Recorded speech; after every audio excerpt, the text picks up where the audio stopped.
Good evening all of you. आप सभी लोगों का स्वागत है फोकस कॉन्सेप्ट्स पर। जैसे कि अभी फ़िलहाल हमारा पेपर चल रहा है दास ग्रेड 2 और पोस्ट कोड इसकी 81/17 है। जो ये शिफ्ट है 24/7/2019 में मॉर्निंग शिफ्ट है। देखो टोटल 40 क्वेश्चंस को हमने 2 पार्ट्स में बांटा है।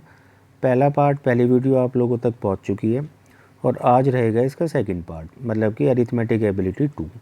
टोटल 20 क्वेश्चंस आज भी आप लोगों को इसके मिलेंगे और चलिए सॉल्व करते हैं उनको 1 बाय 1 करते हुए। देखो पहला क्वेश्चन आपको नज़र आ रहा है। बोला है कि एक प्रिज्म है जिसका बेस यानी कि आधार स्क्वायर है और इस स्क्वायर की ना ईच साइड प्रत्येक भुजा 10 सेंटीमीटर है। इस प्रिज्म की ऊंचाई 8 सेंटीमीटर है। तो इसके वॉल्यूम और इसके टोटल सरफेस एरिया का रेशियो बताना है। देखो प्रिज्म क्या होता है हमें थोड़ा सा ये समझना है। प्रिज्म का मतलब होता है कोई भी ऐसी 3D फिगर या सॉलिड जिसका टॉप और बॉटम ना सेम हो। और सबसे कॉमन एग्जांपल देखो प्रैक्टिकल लाइफ में सिलेंडर होता है। सिलेंडर का बॉटम हो या टॉप हो वो दोनों ही सेम होते हैं और दोनों सर्कल होते हैं। तो बस ऐसी फिगर्स को प्रिज्म बोला जाता है। अच्छा देखो जिसका बेस होगा सर्कल उसे हम सिलेंडर कह रहे हैं, बट ये बेस कुछ भी हो सकता है। ये बेस हो सकता है कि स्क्वायर हो, रेक्टेंगल हो, ट्रायंगल हो, हेक्सागन हो, ऑक्टागन हो। तो जो भी बेस होगा ना उसको समझते हुए वॉल्यूम और टोटल सरफेस एरिया कैसे बनेगा समझते हैं सॉल्यूशन के थ्रू। देखो सॉल्यूशन आपको नज़र आ रहा है। वॉल्यूम ऑफ प्रिज्म का जनरल फार्मूला क्या होता है, area of base into height. अब बेस जैसे कि यहाँ स्क्वायर है और स्क्वायर का एरिया आप समझते हो ए इंटू ए, साइड इंटू साइड होता है और साइड 10 है तो 10 इंटू 10 हो गया। इंटू में हाइट ऑफ प्रिज्म जो कि 8 है। तो एरिया मतलब वॉल्यूम तो आपने निकाल लिया ऐसे। अब दूसरा पार्ट है total surface area. Total surface area का फॉर्मूला क्या होता है कि पेरीमीटर ऑफ बेस इनटू में height of prism plus twice of area of base. मतलब सबसे पहले आप क्या करोगे, जो भी इसका बेस है ना उसका पेरीमीटर निकालोगे, क्योंकि यहाँ पर बेस स्क्वायर है और स्क्वायर का पेरीमीटर 4 इंटू साइड होता है और उसको मल्टीप्लाई करोगे हाइट ऑफ प्रिज्म से जो कि 8 है। और इसमें ना एक्चुअली टॉप और बॉटम का एरिया जोड़ना होता है, बट टॉप और बॉटम क्योंकि दोनों ही बराबर है तो हम इसको ऐसे भी कह सकते हैं कि भाई एरिया ऑफ बेस का ही डबल कर लो। अच्छा एरिया ऑफ बेस देखो यहाँ से आपको देखने को मिल रहा है, बस इसी का डबल कर दो। तो आप ऐसे कैलकुलेट करोगे तो बहुत आसानी से आपको रेशियो मिल जाएगा 20:13। चलते हैं अगले क्वेश्चन पर। देखो सेकंड क्वेश्चन आपको नज़र आ रहा है प्रॉफिट एंड लॉस का है। कहता है ए एक कार बी को 20% हानि पर बेचता है, बी इसी कार को सी को 12% हानि पर बेचता है और सी इस कार को डी को 15% लाभ पर बेचता है। अगर डी ने ये कार 2,83,360 में ख़रीदी है तो ए ने कितने में ख़रीदी होगी। समझते हैं इसका सॉल्यूशन। देखो भाई सॉल्यूशन आपके सामने है और इस क्वेश्चन को करने के बहुत सारे तरीके होते हैं। उनमें से एक सबसे आसान तरीका मैं आपको समझा देता हूँ। आपको करना क्या है कि जितनी भी यहाँ परसेंटेज है सबकी फ्रैक्शन बनानी है, वो मैंने बना दी यहाँ। इसके बाद करना क्या है, देखो ए और बी की सीपी का जो रेशियो बनेगा उसी के नीचे आप बी और सी की सीपी का रेशियो लिखना और उसी के नीचे सी और डी की सीपी का। तो ऐसे में क्या माना जाता है कि सी से सी कैंसिल, बी से बी कैंसिल और हमें डायरेक्टली ए और डी की सीपी का रेशियो मिल जाएगा। और एग्जैक्टली वही मैंने किया है यहाँ। देखो ए और बी का जो सीपी का रेशियो बनेगा वो कैसे बनेगा, देखो कि भाई अगर सीपी हम मान ले ए का 5 है तो 1 के लॉस पर बेचा है यानी 4 में बेचा होगा। अगर मान ले बी ने 25 में ख़रीदा तो 3 का लॉस उसने भी लिया है यानी कि 22 में बेचा होगा। और अगर डी ने 20 में ख़रीदा है तो 3 का देखो उसका प्रॉफिट हुआ है, बता रखा है कि प्रॉफिट हुआ है, तो 23 में बेचा होगा। और अगर कुछ नंबर्स कटते हैं तो काट भी सकते हैं, जैसे 4 इसको काट पा रहा है 5 बारी में और कुछ नहीं कट रहा तो उसके बाद सिंपली आप मल्टीप्लाई कर सकते हो, जो कि आपको मिलेगा ए की सीपी 625 यूनिट और डी की सीपी 506 यूनिट। इसके बाद आपको बता रखा है कि भाई डी ने जो ख़रीदा है वो 2,83,360 में ख़रीदा है। मतलब हमें एक तरीके से वैल्यू गिवन है 506 यूनिट की। और अगर 506 की ये वैल्यू है तो ए का सीपी पूछा है 625 की वैल्यू आप निकाल लेना, जो कि होगा 3.5 लाख। चलो चलते हैं अगले क्वेश्चन पर। देखो भाई तीसरा क्वेश्चन आपको नज़र आ रहा है टाइम एंड डिस्टेंस से है। नित्या अपने घर से थिएटर जाती है। अगर जो वो 30 किलोमीटर प्रति घंटे की चाल से चले तो 60 मिनट देरी से पहुंचती है। अगले दिन वो अपनी स्पीड 5 किलोमीटर प्रति घंटे से बढ़ा लेती है यानी कि 35 किलोमीटर प्रति घंटे की चाल से चलती है तो वो पहले से ना कम लेट होती है, मतलब वो 30 मिनट अभी भी लेट होती है। अब पूछा है कि घर से थिएटर का डिस्टेंस क्या होगा, समझते हैं सॉल्यूशन। देखो भाई क्वेश्चन नंबर 3, इधर जैसे कि पहली और दूसरी दोनों बारी की ना स्पीड्स तो देखो हमें पता ही है कि पहले वो 30 की स्पीड से चली, अगले दिन 5 से स्पीड बढ़ाई तो 35 से चली। 30 और 35 के बीच में रेशियो बनता है 6 और 7 का, और वो लिखना नहीं है, सिर्फ समझना है।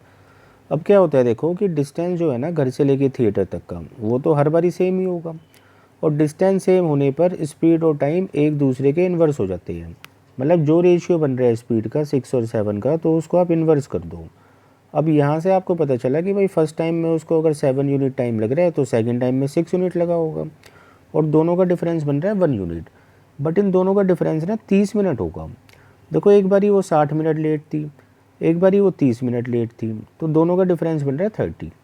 अब अगर एक यूनिट 30 है तो आप ये टाइम की दोनों यूनिट कैलकुलेट कर सकते हो। एक आएगी दोस्तों 10 यूनिट और दूसरी आएगी 180 यूनिट। हालांकि 180 यूनिट को ना पूरा पूरा हम 3 घंटे लिख सकते हैं, तो मैंने ये वाला टाइम उठा लिया। और अगर टाइम मैंने ये उठा लिया यहाँ से, तो मुझे स्पीड भी यही लेनी होगी। तो स्पीड इंटू टाइम मैंने यहाँ दिखाया है, देखो 35 इंटू 3, और ये होता है 105 किलोमीटर। चलते हैं अगले क्वेश्चन पे। देखो भाई इसके बाद क्वेश्चन नंबर 4 फिर से टाइम एंड डिस्टेंस का है, और CDS में पहले ये क्वेश्चन आ चुका है। इसने हमें बताया कि 2 बसेस है A और B, और दोनों पॉइंट X से निकलती है। मतलब ये पॉइंट X है, इसी पॉइंट से निकली है बस AB और बस BB। हालांकि ये जो बस A है तो इसकी यूनिफॉर्म स्पीड है, ये हमेशा 8 की स्पीड से चलती है। जबकि ये दूसरी बस जो है ना, इसकी स्पीड यूनिफॉर्म नहीं है, ये पहले चलती है 6 की स्पीड से, दूसरा घंटा होगा वो 6.25 से चलती है। मतलब 1/4 का मतलब होता है 0.25। हर घंटे उसकी स्पीड 0.25 से बढ़ जाती है। तीसरे घंटे वो चलेगी 6.5 की स्पीड से, और इसी तरीके से धीरे धीरे उसकी स्पीड बढ़ती चलेगी। एक टाइम बाद क्या होगा कि उसकी स्पीड इतनी बढ़ जाएगी कि वो इस वाली बस को ना ओवरटेक करेगी। वही हमसे पूछा है कितने घंटे बाद ये B बस A को ओवरटेक करेगी। समझते हैं सॉल्यूशन के थ्रू। देखो भाई सॉल्यूशन आपके सामने है। इधर आपको मानना क्या है कि मान लेते हैं दोनों बसेस n घंटे बाद मिलती है, क्योंकि दोनों ना देखो सेम डिस्टेंस चलेगी और दोनों सेम टाइम के लिए चलेगी। तो हमने मान लिया कि भाई दोनों n घंटे बाद मिलती है बसेस, तो इन n घंटे में A कितना चली वो आप अलग से निकालो, n घंटे में B कितना चली वो आप अलग से निकालो, और लास्ट में दोनों को इक्वल कर दो। तो A कितना चलेगी n घंटे में, क्योंकि जबकि उसकी स्पीड 8 है तो आप बोलोगे 8n स्पीड इनटू टाइम। लेकिन सेकंड जो बस है ना, वहाँ थोड़ा सा देखो हमें काम करना होगा, क्योंकि उसकी स्पीड फिक्स नहीं है, हर घंटे अलग है। तो मतलब हमें क्या करना होगा कि हर घंटे का डिस्टेंस बनाना होगा। अब आप एक बात बताओ कि जब स्पीड है उसकी पहले घंटे 6, चल रही है वो 1 घंटे, तो डिस्टेंस भी 6 चलेगी। मतलब क्योंकि हर बारी 1 घंटे के लिए वो चल रही है, तो डिस्टेंस भी यही बनते चलेंगे। अब ये डिस्टेंस कहाँ तक बनेंगे, अप टू n टर्म्स। तो ये एक AP सीरीज़ है, और AP सीरीज़ में सम हम ऐसे निकालते हैं, आपको पता होगा n/2 इंटू में 2a plus n-1 into D, जहाँ a का मतलब फर्स्ट टर्म से होता है और d का मतलब कॉमन डिफरेंस से होता है। तो कॉमन डिफरेंस यहाँ पर 1/4 ही बनेगा। वैल्यूज़ आप पुट करना और आपको पता चलेगा कि भाई टोटल डिस्टेंस जो बस B चलेगी वो ये है। और जैसे कि मैंने आपको बताया था A और B बराबर डिस्टेंस चलेगी, हमने इक्वेट कर दिया। और कैलकुलेट करते टाइम जब आप इसको कैलकुलेशन करोगे तो आपको n बहुत आसानी से मिल जाएगा 17 आवर्स। तो यानी 17 घंटे बाद दोनों बसेस मिलेगी। करते हैं अगला क्वेश्चन भाई। देखो भाई इसके बाद क्वेश्चन नंबर 5। अब ये क्वेश्चन देखो बहुत अच्छा है। बहुत अच्छे का मतलब है कि बहुत मतलब टाइम लगने वाला है इसको, एग्ज़ाम में ये छोड़ना ही पड़ेगा आपको। पहला रीज़न छोड़ने का ये है कि जैसे कि ये क्वेश्चन कैट 2001 में आया था, और कैट में कैलकुलेटर अलाउड होता है, बट हमारे एग्ज़ाम में कैलकुलेटर अलाउड नहीं होता। तो ये DSSB की बहुत बड़ी मूर्खता है कि वो ऐसे क्वेश्चन पेपर में देता है। दूसरी बात क्या है कि आप इसको डिटेल करोगे ना तो थोड़ा सा इसमें नंबर ऑफ़ स्टेप्स भी ज़्यादा होंगे। हालांकि मैं इसको समझा देता हूँ और पूरा क्वेश्चन समझाऊँगा। देखो पहले इसका मतलब समझते हैं। कहता है कि एक दुकानदार है, एक दुकान का मालिक है, तो वो क्या करता है कि जो भी उसके पास गिफ्ट है पहले वो प्राइस को बढ़ाता है y% से, और फिर y% से वो घटा देता है। तो ऐसे में क्या होता है कि उसको ना नुकसान हो जाता है, मतलब जो प्राइस है आर्टिकल का वो घट जाता है। और उसने क्या किया कि ऐसे 2 बार ही किया, मतलब एक बार ही और किया। तो फाइनली उसने इतने रुपए में सामान बेचा 1944.81 में। कहता है कि इस आर्टिकल का ओरिजिनल प्राइस क्या होगा। समझते हैं सॉल्यूशन से। तो देखो भाई, जैसे कि मैंने यहाँ पर मान लिया कि ओरिजिनल प्राइस जो है वो पी रुपये है, गिफ्ट का ओरिजिनल प्राइस पी रुपये। तो जैसे कि वो पहले y% से बढ़ाता है और फिर y% से घटाता है, तो किया क्या है मैंने यहाँ पर देखो कि फ्रैक्शन में नंबर्स को बनाए हैं। मतलब 100% की जगह मैंने यूज़ किया है 1 और y% की जगह मैंने यूज़ किया है y। तो मैंने उसको लिखा कैसे है देखो कि एक बार वो y से बढ़ाता है तो 100% प्लस y% की जगह 1 प्लस y, एक बार ही घटाता है 1 माइनस y। और किसका ये बढ़ाता है घटाता है, तो प्राइस का। तो ये वो प्राइस होगा जो अब वैल्यू बन चुकी होगी और ओरिजिनल ये है, और मैं इसमें से ये वाला प्राइस घटाऊंगा तो मुझे पता चलेगा कि ये कितने से डिक्रीज़ हुआ, डेट इज़ 441। अब यहाँ से 1-2 स्टेप कैलकुलेट करोगे तो देखो आपको इतना मिल जाएगा कि p into y square equals to 441। तो ये रहेगी हमारी इक्वेशन 1। अब आ जाओ आगे। उसी तरीके से ना इसने ये सेकेंड टाइम भी साइकिल रिपीट की।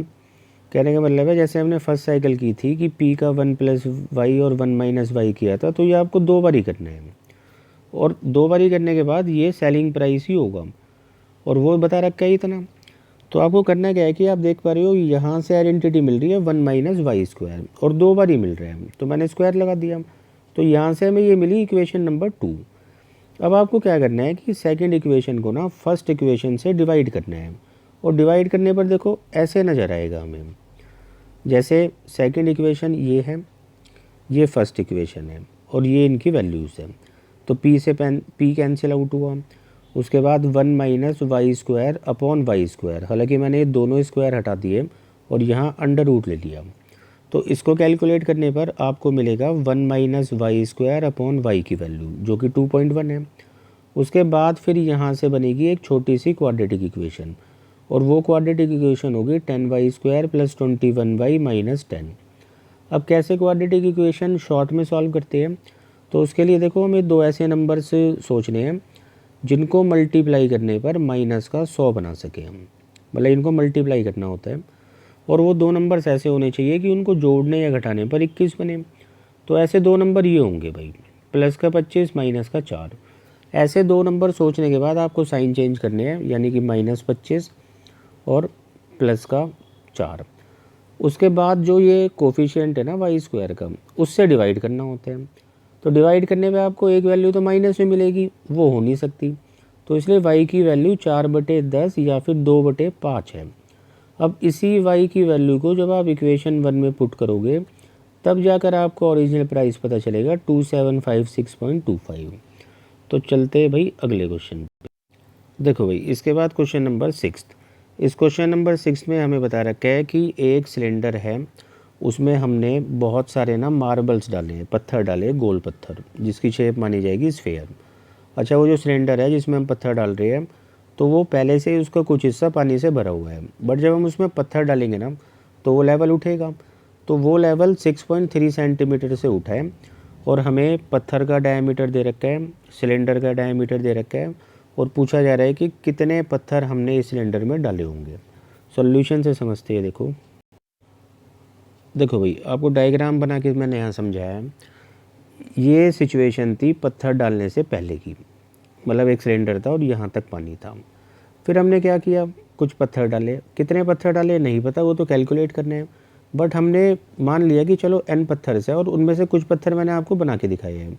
तो इन बहुत सारे पत्थर को डालने के बाद क्या होगा कि पानी का जो स्तर है ना वो उठेगा, और वो पानी का जो स्तर उठेगा, देखो मान लो वो स्तर अब यहाँ तक हो गया। तो ध्यान से देखो, पहले यहाँ था अब यहाँ हो गया, तो इसका मतलब है कि ये नया पानी आया है, मतलब इतना पानी उठा है। जितने लेवल तक ये पानी उठा है हम इसका वॉल्यूम निकाल लें और ये वॉल्यूम बराबर होगा उन सभी पत्थरों के वॉल्यूम को मिलाकर जो पत्थर हमने इसमें डाले हैं। वही चीज़ देखो मैंने यहाँ लिख के दिखाई है कि सिलेंडर का 6.3 सेंटीमीटर हाइट तक बड़ा वॉल्यूम, यानी कि ये वाला वॉल्यूम बराबर होगा n मार्बल्स के वॉल्यूम के बराबर। आगे बस कैलकुलेट करना है आपको। सिलेंडर का जैसे कि आपको वॉल्यूम पता है पाई r स्क्वायर h होता है। पाई से पाई पहले कैंसिल हो जाएगा, उधर n पत्थर से, और एक पत्थर का ये वॉल्यूम होगा, स्फेयर का ये वॉल्यूम होता है। r और h आपको गिवन है। अब बहुत ईजिली यहाँ से कैलकुलेट करोगे तो नंबर ऑफ मार्बल्स आ जाएंगे 675। चलते हैं भाई अगले क्वेश्चन पे। देखो भाई इसके बाद क्वेश्चन नंबर 9 आपको नज़र आ रहा है, ये एक तरीके से DI का क्वेश्चन है। आपको 5 ज़िले दे रखे हैं district, D1 D2 D3 D4 D5।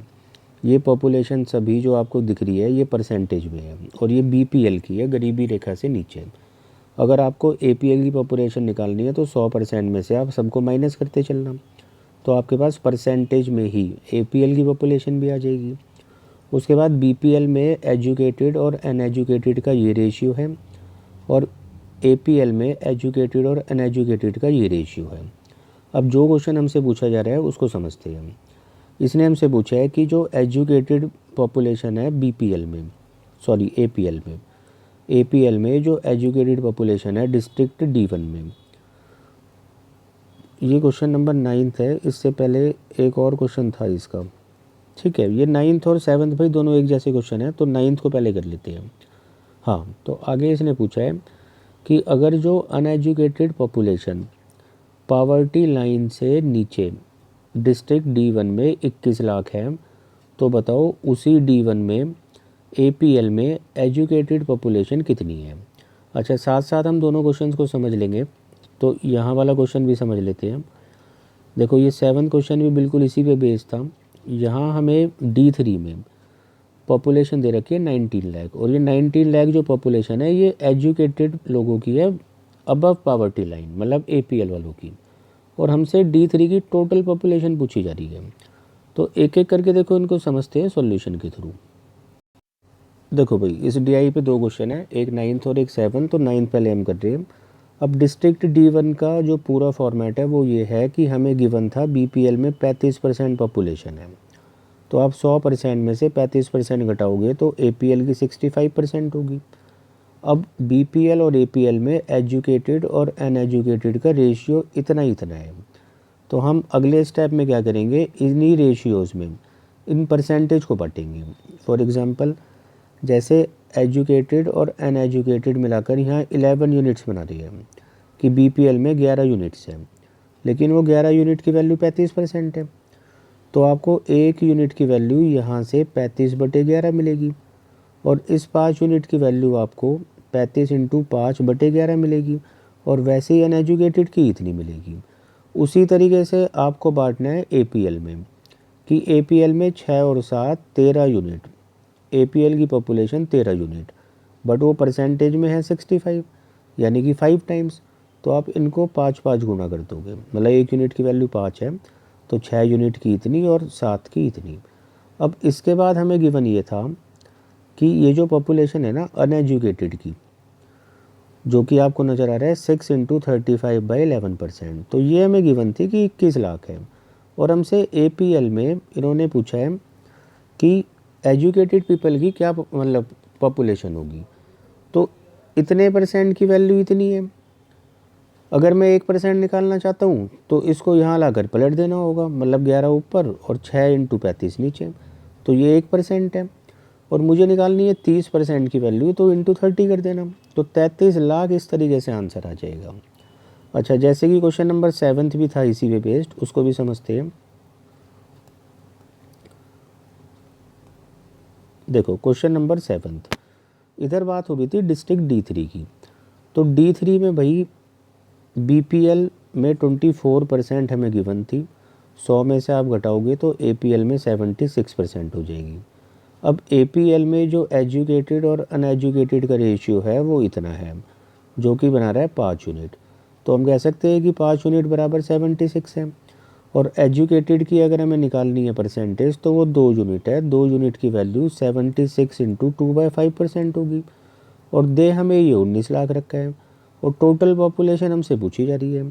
तो फिर से वही कि अगर मैं सब उठा के यहाँ ले आऊँ तो 1% की वैल्यू आ जाएगी इतनी, और टोटल पॉपुलेशन D3 में 100% होगी, 100 से मल्टीप्लाई करोगे तो 62.5 लाख होगा इसका आंसर।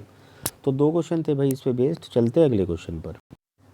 देखो भाई इसके बाद क्वेश्चन नंबर 8 है, बिल्कुल आसान सा क्वेश्चन है। कहता है कि रघु कमीज खरीदने जाता है जहां उसको 25% का डिस्काउंट मिलता है। अभी वो 500 रुपये डिस्काउंट के रूप में बचाना चाहते हैं और एक शर्ट की जो कीमत है, जो अंकित मूल्य है, वो 250 रुपये है। तो वो कम से कम कितनी शर्ट खरीदे ताकि उसको 500 रुपये की बचत हो जाए। तो देखो, क्योंकि एक शर्ट 250 रुपये की है, तो आपको करना क्या है, 250 का ना 25% निकालना है, क्योंकि 25% डिस्काउंट मिल रहा है।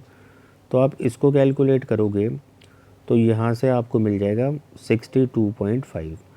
यानी एक शर्ट अगर ख़रीदेगा तो भाई इतने की बचत होगी, अगर 2 शर्ट ख़रीदेगा तो 125 की बचत होगी।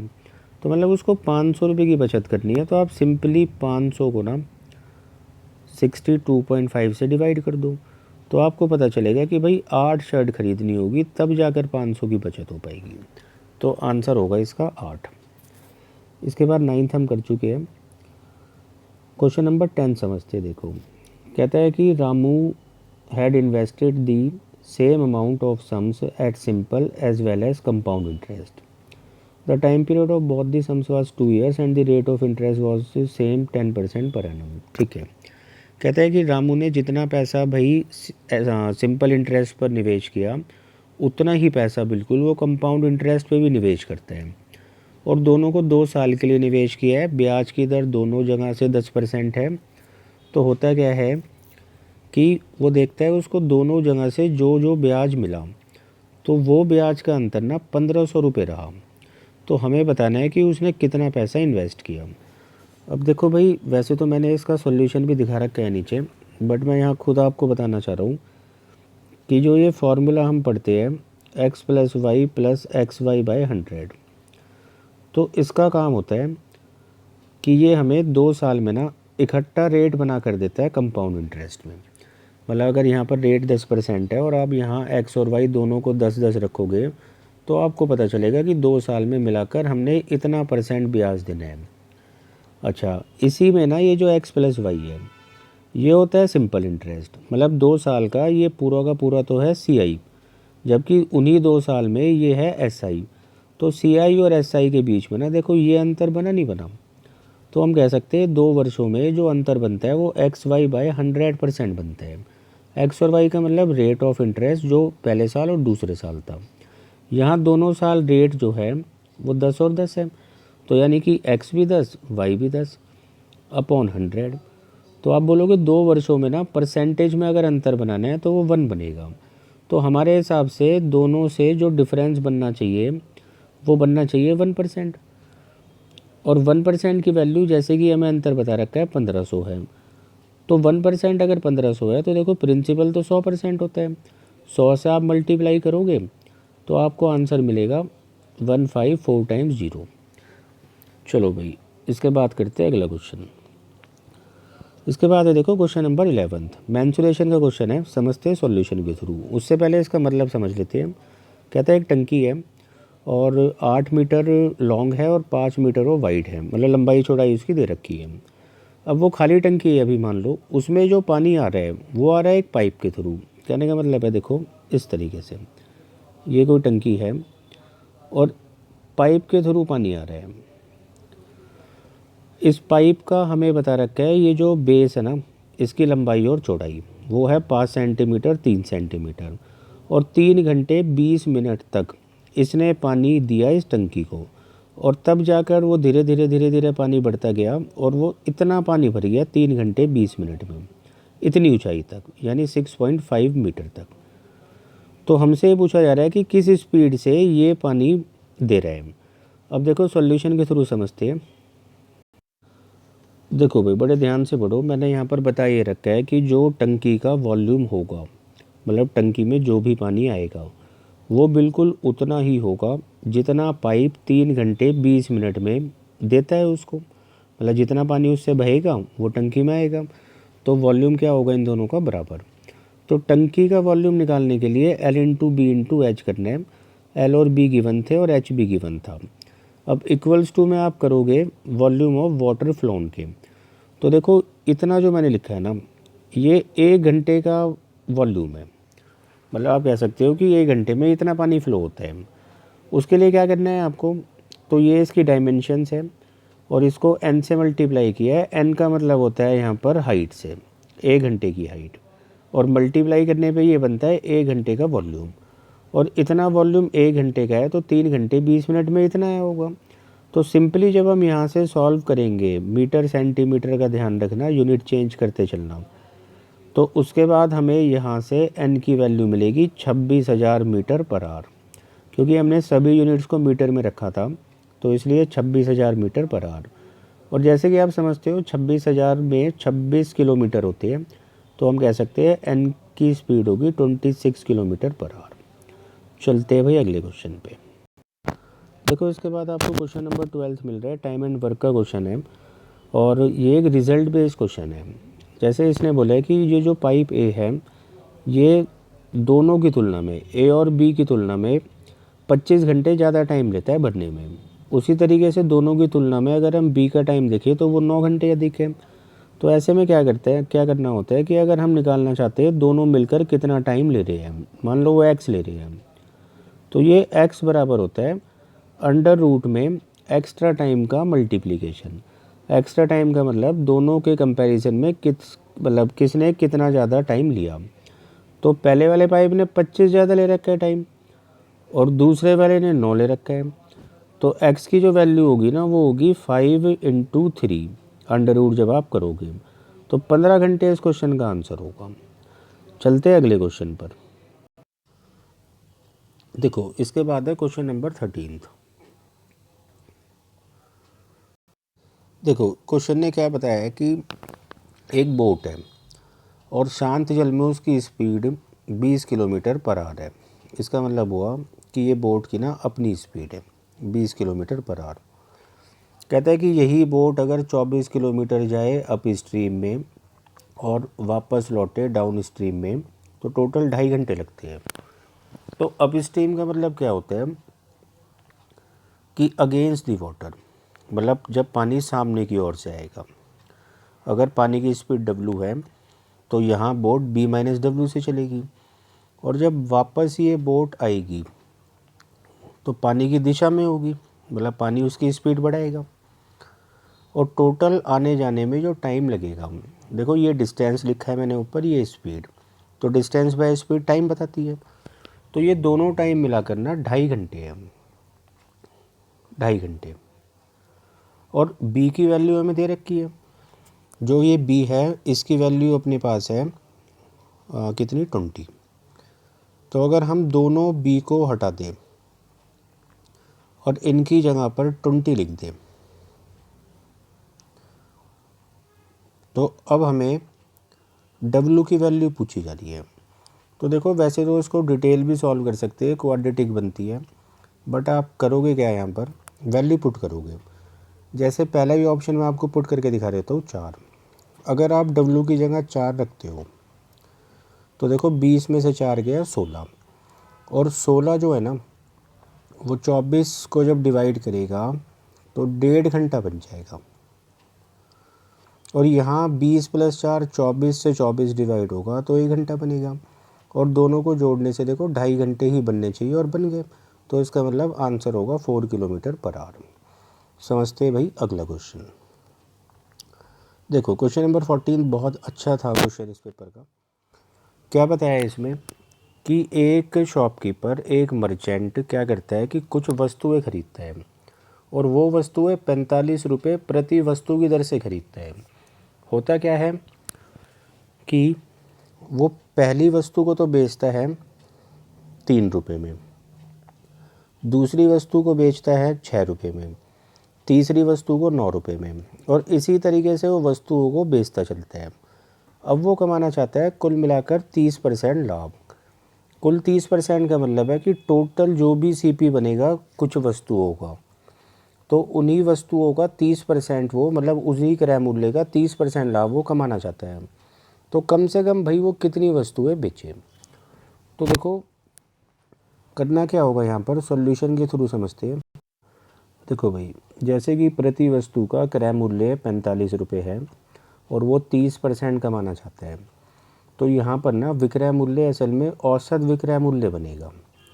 औसत विक्रय मूल्य का मतलब ये है कि मान लो आप 2 वस्तुओं को 12 रुपये में बेचना चाहते हो, मिलाकर, या फिर आप समझ लो 6 रुपये में 2 वस्तुएं बेचना चाहते हो और पहली वस्तु को मात्र आप 1 रुपये में बेच पाए, तो ऐसा नहीं है कि नुकसान हो जाएगा, आप दूसरी वस्तु को 5 में बेच लो। बात समझ में आ रही है ना? दोबारा से समझते हैं। देखो, मुझे समझाना ये था यहाँ पर कि अगर जो आप 2 वस्तुओं को मिलाकर 12 रुपये में बेचना चाहते हो तो आप यही चाहोगे 6 रुपये में हम बेच दें, लेकिन आप पहली वस्तु को 1 रुपये में बेच पाए, तो दूसरी वस्तु को अगर आप 11 रुपये में बेचोगे ना, तो एवरेज जो सेलिंग प्राइस बनेगा वो तो अभी भी 6 ही बना, क्योंकि दोनों को बेचने से आपको 12 चाहिए थे, 12 मिल गए। वही कॉन्सेप्ट यहाँ यूज़ हो रहा है। देखो, विक्रय मूल्य तो हर वस्तु का अलग है। यहाँ 3 में बेचा है, यहाँ 6 में बेचा है, बहुत कम में बेचा है, 45 में ख़रीदा है जबकि हर वस्तु को। तो ऐसा नहीं है कि वो लॉस में जाएगा, वो धीरे धीरे आगे बढ़ता जाएगा और एक टाइम बाद हो सकता है वो 100 रुपये की वस्तु भी बेचे, 99 की, 102 की। तो इसलिए यहाँ काम करना होगा औसत विक्रय मूल्य पर, कि जिस रेट पर बेचो कोई फ़र्क नहीं पड़ता, बट एवरेज आ जाना चाहिए 58.5। कैसे आ जाना चाहिए कि CP 45 है और 45 का 30% होता है कितना, 13.5। 13.5 आप 45 में जोड़ोगे तो एवरेज सेलिंग प्राइस है ये। अब समझते हैं। देखो, सेलिंग प्राइस जैसे कि हर वस्तु का अलग था, पहले 3, फिर 6, फिर 9, फिर 12, फिर 15, इस तरीके से ना इस पूरी सीरीज़ का एवरेज आपको मैंने समझा दिया, इतना होना चाहिए। और बड़े ध्यान से देखो भाई, ये जो है ना AP सीरीज़ है, और AP सीरीज़ क्यों है, क्योंकि कॉमन डिफरेंस चल रहे हैं। तो मतलब AP सीरीज़ में ना जनरली एवरेज निकालने का क्या तरीका होता है कि first term plus last term by 2। यहाँ फर्स्ट टर्म 3 है, लास्ट टर्म हम निकाल सकते हैं, मतलब L उसको भी लिख लेते हैं, डिवाइड बाई 2, और एवरेज हमारे पास है 58.5। तो इसको कैलकुलेट करने पर आपको लास्ट टर्म मिल जाएगी 114। तो इसका मतलब क्या हुआ कि आपको ये वस्तुएं तब तक बेचनी है जब तक आप 114 रुपये पे ना आ जाओ। तो लास्ट वस्तु जो इसने बेची होगी ना वो 114 की होगी। अब बस हमें इनको गिनना है। गिनने का तरीका एक तो देखो मैंने यहाँ बता रखा है, नंबर ऑफ़ टर्म्स कैसे गिनते हैं, last term minus first term divided by common difference plus 1। तो लास्ट टर्म 114 है, फर्स्ट टर्म 3 है, कॉमन डिफरेंस 3 है, प्लस 1 करोगे तो आ जाएगा 38। और दूसरा तरीका गिनने का ये भी है कि आप बड़े ध्यान से देखो, ये एक तरीके से ना 3 का टेबल ही तो चल रहे हैं, 3, 6, 9, 12, 15 और 114 तक चल रहे हैं। तो 114 3 के पहाड़े में कितनी बारी आता है, 38 टाइम्स। तो यानी कि 38 वस्तुएं बेचनी होगी। तो उम्मीद है भाई ये समझ में आया होगा आपको। चलते हैं अगले क्वेश्चन पर। इसके बाद देखो क्वेश्चन नंबर 15 है, काफ़ी आसान क्वेश्चन है। कहता है कि मतलब एक हार्डवेयर मर्चेंट है और वो क्लेम करता है कि उसने किसी प्राइवेट बैंक से ना सिंपल इंटरेस्ट पर पैसा लिया है, बट करता क्या है वो कि हर छठे महीने, देखो हर छठे महीने वो जो इंटरेस्ट है ना उसको प्रिंसिपल में ऐड कर लेता है। आप समझते हो कि जैसे ही आप इंटरेस्ट को प्रिंसिपल में ऐड करोगे ना तो वहाँ से सिंपल इंटरेस्ट का कॉन्सेप्ट तो ख़त्म ही हो जाता है। जैसे ही हम इंटरेस्ट को प्रिंसिपल में ऐड करते हैं तो कॉन्सेप्ट शुरू होता है कंपाउंड इंटरेस्ट का। और वैसे वो कह रहा है कि 12% है रेट ऑफ इंटरेस्ट, बट आप खुद ही बताओ 6 महीने में अगर चल रहा है तो यानी कि 6% रेट लेना होगा। तो एक तरीके से 6% 6 महीने का मतलब है एक साल में 2 बार ही देना पड़ा। तो अब 6% को ना कंपाउंड इंटरेस्ट की तरह देखो आप कि 2 बारी में कितना कंबाइंड रेट बना पाओगे। और अभी हमने डिस्कस किया है ऊपर इसी पेपर में कि 2 बारी में मतलब 2 बारी का जो कंपाउंड इंटरेस्ट होता है वो कंबाइंड ऐसे होता है। तो x भी 6, y भी 6 और 6 + 6 36/100। तो आप यहाँ से जब कैलकुलेट करोगे तो ये आपको मिल जाएगा 12.36%। तो बहुत आसान सा क्वेश्चन था। चलते हैं अगले क्वेश्चन पे। इसके बाद देखो क्वेश्चन नंबर 16, सिंपल इंटरेस्ट का बहुत अच्छा क्वेश्चन है। कहता है कि राजन के पास कुछ पैसा था निवेश करने के लिए और वो उसने किया x वर्षों के लिए। आगे क्या हुआ कि उसका ये पैसा 10% की दर पर अगर निवेश हुआ तो वो x वर्षों में ना 500 रुपये हो जाता है। बट अगर वो इस पैसे को इन्वेस्ट करे 4% पर तो इसी x ईयर में उसका पैसा 300 रुपये हो जाता है। तो इसने x की वैल्यू पूछी है, x की वैल्यू मतलब टाइम पूछा है। चलते हैं सॉल्यूशन पर। देखो भाई ये इसका सॉल्यूशन है। प्रिंसिपल को मैंने p मान लिया, जैसे कि ये p रुपये x वर्षों में 10% की दर से 500 रुपये हो जाते हैं। हो जाने का मतलब अमाउंट होता है मिश्र धन। यही पैसा अगर 4% पर निवेश होता तो x वर्षों में 300 रुपये हो जाता। अब देखो ये बात सबको पता होती है कि अमाउंट ना प्रिंसिपल और इंटरेस्ट से बनता है, प्रिंसिपल और इंटरेस्ट से। हालांकि प्रिंसिपल हर स्टेज पे बराबर ही होते हैं, तो इंटरेस्ट जैसे जैसे बढ़ता है ना अमाउंट भी बढ़ता जाता है, तो अमाउंट का डिफरेंस इसीलिए इंटरेस्ट होता है। अब दूसरी बात, यहाँ जैसे कि आपको नज़र आ रहा है दोनों अमाउंट्स के बीच में डिफरेंस है 200 का, तो 200 रुपये यहाँ पर सीधा सीधा इंटरेस्ट है। लेकिन कुछ बच्चों को लगता है कि ये इंटरेस्ट ना 6% है, तो ये 6% नहीं होगा बल्कि 6% एक्स होगा, क्योंकि टाइम हमें नहीं पता। 10 और 4 हमें तब लेना है अगर हम समझ रहे हैं एक्स को 1 ईयर।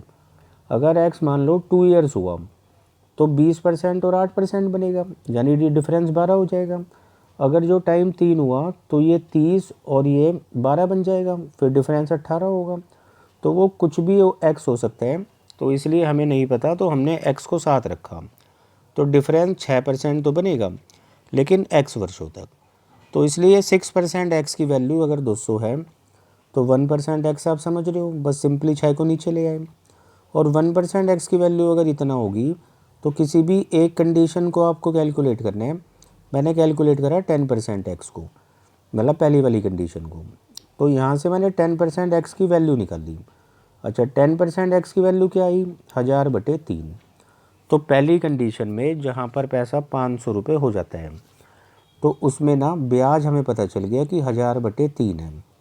और ये सबको पता है कि अगर हम अमाउंट में से ब्याज हटा ले तो बचेगा प्रिंसिपल, तो प्रिंसिपल आएगा देखो 500/3। इसके बाद आपको पता है कि सिंपल इंटरेस्ट कैसे निकालते हैं, P/R/100 × T। P 500/3 है, रेट 10% शुरुआत से ही है, और टाइम हमें निकालना है जिसको हम x भी लिख सकते हैं, टाइम x दे रखा है, और सिंपल इंटरेस्ट इतना है। तो यहाँ से कैलकुलेट करने पर टाइम आएगा 20 साल। चलते हैं भाई अगले क्वेश्चन पर। देखो भाई इसके बाद क्वेश्चन नंबर 17 है, सिंपल इंटरेस्ट का क्वेश्चन है। देखो कहता क्या है कि मिस्टर जॉन के पास 15,000 रुपये है, और इस 15,000 रुपये में से ना वो कुछ हिस्सा तो स्कीम ए में और कुछ हिस्सा बी में वो निवेश करता है। यहाँ पर ब्याज मिलता है 18% हर साल, और यहाँ ब्याज मिलता है हर साल 15%। और 4 साल बाद जो उसको ब्याज मिला, मतलब यहाँ से ब्याज मिला 4 साल में, यहाँ से दोनों जगह से मिलाकर जो ब्याज मिला 4 साल में वो इतना है। तो पूछा है कि ये जो बी में इन्वेस्टमेंट किया था तो वो कितना इन्वेस्टमेंट किया था, मतलब 15,000 में से कितने रुपए यहाँ निवेश किए थे। तो समझते हैं इसको, देखो सॉल्यूशन के थ्रू। देखो जैसे कि आपको सॉल्यूशन नज़र आ रहा है, उसके पास 15,000 रुपये थे, उसमें से कुछ पैसा ए में इन्वेस्ट किया, कुछ बी में। और या तो हम उसको एक्स और एक्स माइनस, मतलब एक्स या फिर 15,000 माइनस एक्स मान सकते हैं, इतना निवेश किया। या फिर एक और अच्छा तरीका है, देखो मैं यहाँ समझाता हूँ आपको। आपको करना क्या है कि 4 साल में ना टोटल कितना % ब्याज कहाँ से उसको मिला ये पता लगाओ। यहाँ रेट ऑफ इंटरेस्ट 18 थी, तो यानी 4 साल में 72% मिला। यहाँ रेट ऑफ इंटरेस्ट 15% थी, तो 4 साल में 60% मिला। अच्छा बड़ी वैल्यू को ना छोटी की टर्म्स में तोड़ना है, तो 72 को भी ना आप 60 + 12 लिख सकते हो, और थोड़ी देर के लिए इस 12 को भूल ही जाओ। और ये बताओ कि उसको ए से भी 60% मिल रहा है, बी से भी। तो इसका मतलब हम ये कहें कि भाई टोटल 15,000 पे 60% तो मिलता ही है इंटरेस्ट। और वही मैंने किया है, टोटल 15,000 का ना 60% निकाल के देखा है। तो जब 15,000 का 60% निकाला तो पता चला कि उसको ब्याज इतना मिलना चाहिए था कुल 4 साल में दोनों से मिलाकर, बट मिला इतना है। तो ये 750 रुपये जो हम नहीं काउंट कर पाए, उसका कारण क्या था, उसका कारण था देखो ये 12%। हमने ये छोड़ा था, तो इसी वजह से हम 750 काउंट नहीं कर पाए। तो इसका मतलब क्या होगा कि स्कीम ए का 12% बराबर 750 होगा, और अगर स्कीम ए का 12% 750 होगा तो यहाँ से हमें ए की वैल्यू मिल रही है 6250। तो 15,000 में से ना 6250 तो ए में लगाए थे, तो बाकी का पैसा किस में लगाया होगा, बी में। तो आंसर होगा 8750। समझते हैं भाई। अगला क्वेश्चन देखो, इसके बाद क्वेश्चन नंबर 18 है, कंपाउंड इंटरेस्ट का क्वेश्चन है ये। कहता है कोई प्रिंसिपल है वो 4 वर्षों में तो हो जाता है 81,000 रुपये, जबकि 2 वर्षों में हो जाता है 64,000, और रेट ऑफ इंटरेस्ट पूछा जा रहा है। तो सॉल्यूशन के थ्रू ही समझते हैं। देखो ये इसका सॉल्यूशन है कि कोई प्रिंसिपल है, तो हम पहले चलते हैं छोटे टाइम के लिए। 2 साल में तो वो हो जाता है 64,000, और यहाँ से 4 वर्षों में हो जाता है 81,000। तो जैसे हम यहाँ से 4 साल चल रहे हैं ना, तो यहाँ से तो फिर अगले 2 साल चल रहे, और 2 साल अगर हम इससे आगे चलेंगे तो अब सिर्फ हम इतनी ही कंडीशन को समझें। देखो इतनी सी बात में क्या होगा कि ये तो माना जाएगा प्रिंसिपल इस अमाउंट के लिए।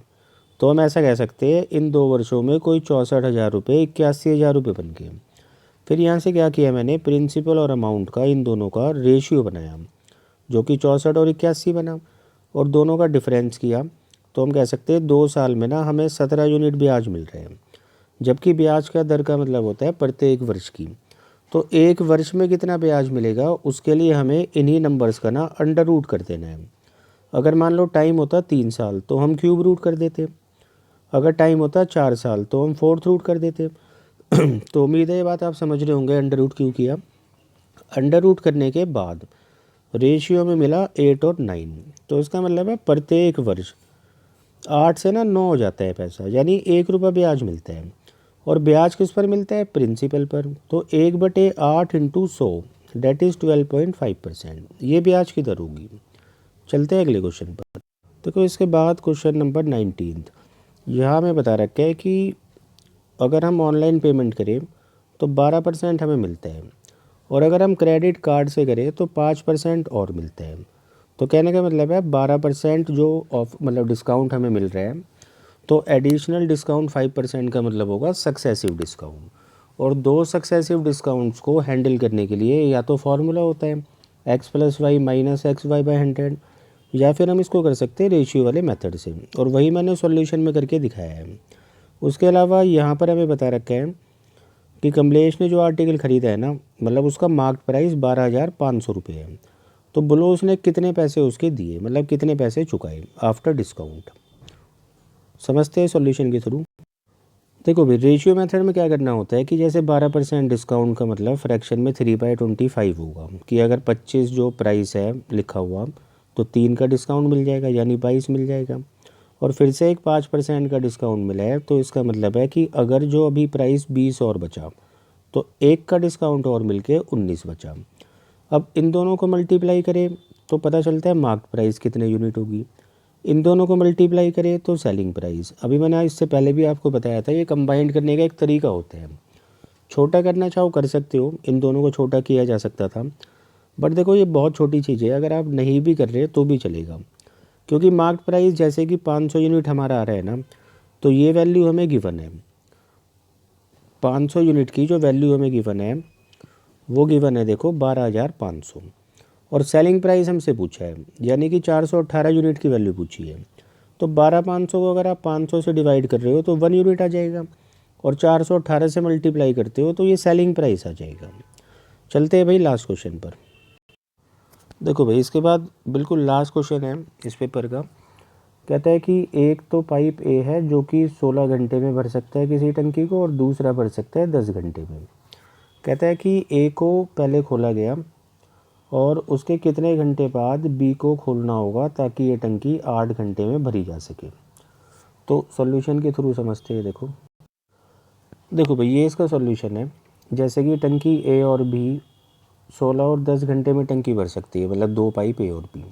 तो सबसे पहले इनका एलसीएम हमने लिया जो कि 80 आया, तो ये कैपेसिटी होगी, और 80 डिवाइडेड बाई 16, 80 डिवाइडेड बाई 10, तो क्षमताएँ आ गई 5 और 8। अब इसने बोला है कि भाई शुरुआत में तो ए को खोला और कुछ टाइम बाद फिर बी को भी खोल दिया। तो अगर आप समझ पा रहे हो तो इसका मतलब ये हुआ कि ए तो भाई शुरू से अंत तक है, और शुरू से लेके अंत तक मतलब 8 घंटे से है। तो ए ने तो देखो पूरे 8 घंटे अपने दिए, और 8 घंटे में वो कितना पानी भर सकता है, 40। अब 80 में से 40 तो ए ने भरा, तो शेष जो टंकी बची यानी कि 40, तो अब ये दोनों ने मिलकर भरी होगी या सिर्फ बी ने? तो बहुत बच्चे यहाँ गलती कर जाते हैं, दोनों से मिलकर भरवा देते हैं, जबकि हम ए को टोटल टाइम उसका कैलकुलेट कर चुके हैं। तो जो भी हिस्सा बचा वो सिर्फ और सिर्फ बी भरेगा। तो ये 40 जो हिस्सा होगा ना, ये सिर्फ बी भरेगा। तो बी की क्षमता 8 है, यानी 5 घंटे कहीं ना कहीं बी भी खुला रहे, और वो 5 घंटे शुरुआती नहीं होंगे, वो अंतिम होंगे। मतलब आखिर से 5 घंटे तक ए काम पे था, तो इसका मतलब है शुरुआत से वो 3 घंटे बाद खोला गया होगा, और यही हमसे पूछा था, यही आंसर होगा। तो भाई यहाँ ये पेपर ख़त्म होता है, बाकी जल्द मिलते हैं अगले पेपर के साथ। जब तक आप इस पेपर को कंप्लीट करो। चलो, थैंक यू।